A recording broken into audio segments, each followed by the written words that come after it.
வணக்கம் ஃப்ரெண்ட்ஸ், இன்றைக்கி நம்ம பார்க்க போகிறது டெய்லி ஜிஎஸ் 5 கொஸ்டினில் டே 9 தான்ப்பா. அதில் என்ன பார்க்க போகிறோன்னா 11ஆம் வகுப்பில் குப்தர்கள் பற்றி தான் பார்க்க போகிறோம். ஃபஸ்ட்டு பாருங்கள், காலவரிசைப்படுத்துகன்னு சொல்லியிருக்காங்க. ஸ்ரீகுப்தர், கடோத்கஜர், முதலாம் சந்திரகுப்தர், சமுத்திரகுப்தர், இரண்டாம் சந்திரகுப்தர், இவங்களை காலவரிசைப்படுத்த சொல்லியிருக்காங்க. இது எல்லாமே சரியாக தான்ப்பா கொடுத்துருக்கு. 1 2 3 4 தான். கடோத்கஜர் ஸ்ரீகுப்தர், அவங்களோட பையன் சந்திரகுப்தர், அவங்களோட பையன் சமுத்திரகுப்தர், சமுத்திரகுப்தரோட பையன் இரண்டாம் சந்திரகுப்தர். இது நீங்கள் தெரிஞ்சுக்கணுங்காக அப்படியே கரெக்டாக கொடுத்துருக்கு. செகண்ட் ஒன் பாருங்கள், தவறானவற்றை தேர்ந்தெடுக்க. அலகாபாத் தூண் கல்வெட்டு சமுத்திரகுப்தரின் ஆட்சி, அவரது ஆளுமைகள், சாதனைகள் ஆகியவற்றை விளக்குகிறது அப்படின்னு சொல்லியிருக்காங்க. அது சரி.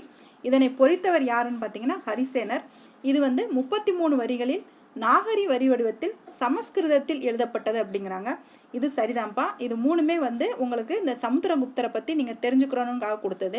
இது தேர்ட் பாயிண்ட்டு ரொம்ப ரொம்ப முக்கியம், கவனமாக பார்த்துக்கோங்க.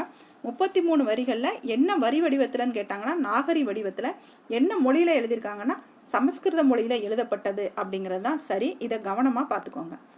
நெக்ஸ்ட் பாருங்கள், எத்தனை இணைகள் சரியாக பொருந்தியுள்ளது அப்படிங்கிறாங்க. இது பாருங்க, ஸ்ரீகுப்தர், கடோத்கஜர் இவங்க 2 பேருமே எப்படி அழைக்கப்பட்டாங்கன்னா மகாராஜா அப்படின்னு அழைக்கப்பட்டாங்க. முதலாம் சந்திரகுப்தர் எப்படி அழைக்கப்பட்டார்னா மகாராஜா அதிராஜா அப்படின்னு அழைக்கப்பட்டவங்க யாருன்னா முதலாம் சந்திரகுப்தர். சமுத்திரகுப்தர் எப்படி அழைக்கப்பட்டாங்கன்னா கவிராஜா அப்படின்னு அழைக்கப்பட்டாங்க. இரண்டாம் சந்திரகுப்தர் எப்படி அழைக்கப்பட்டாங்கன்னா விக்ரமன், தேவகுப்தன், தேவராஜன் அப்படின்னு அழைக்கப்பட்டாங்க.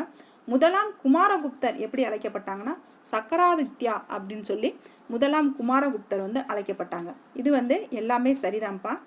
நெக்ஸ்ட் பாருங்க, பௌத்த அறிஞர் பாகியான் சமுத்திரகுப்தர் காலத்தில் இந்தியாவிற்கு வருகை புரிந்தார் அப்படின்னு கொடுத்துருக்காங்க. இது சமுத்திரகுப்தர் அப்படிங்கிறது ராங்குப்பா.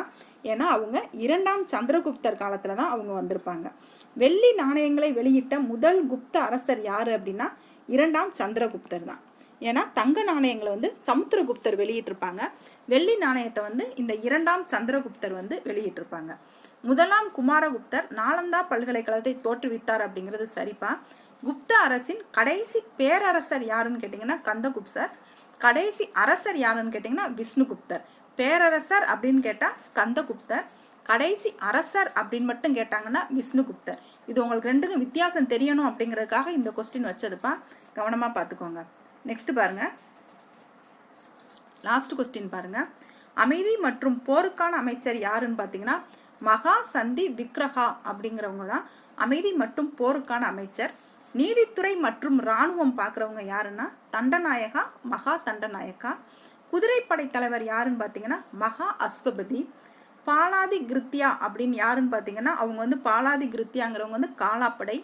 மகா பாலா கிருத்தியா அப்படிங்கிறவங்க குதிரைப்படை. இது 2 மட்டும் இன்டர்சேஞ்ச் ஆகிருக்கும்ப்பா. இதை பார்த்துக்கோங்க. இதை நீங்கள் கவனமாக படிச்சுக்கோங்க. இதே மாதிரி பொறுத்துகையில் டிஎன்பிஎஸ்சியில் கேட்டுருவாங்க.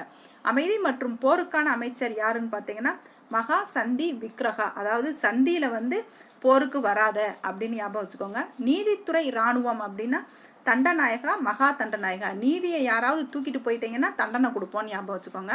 குதிரைப்படை தலைவர் அப்படின்னா குதிரைனா அஸ்வம்னு அர்த்தம். அப்போ குதிரைப்படைக்கே தலைவர்னா மகா அஸ்வபதி. பாலாதி கிருத்தியா அப்படின்னா பால் வாங்க காலால் நடந்து போகணும். மகா பாலாதி கிருத்தியா அப்படின்னா மகா பால் வாங்க குதிரையில தான் வருவாப்ல அப்படின்னு ஞாபகம் வச்சுக்கோங்க.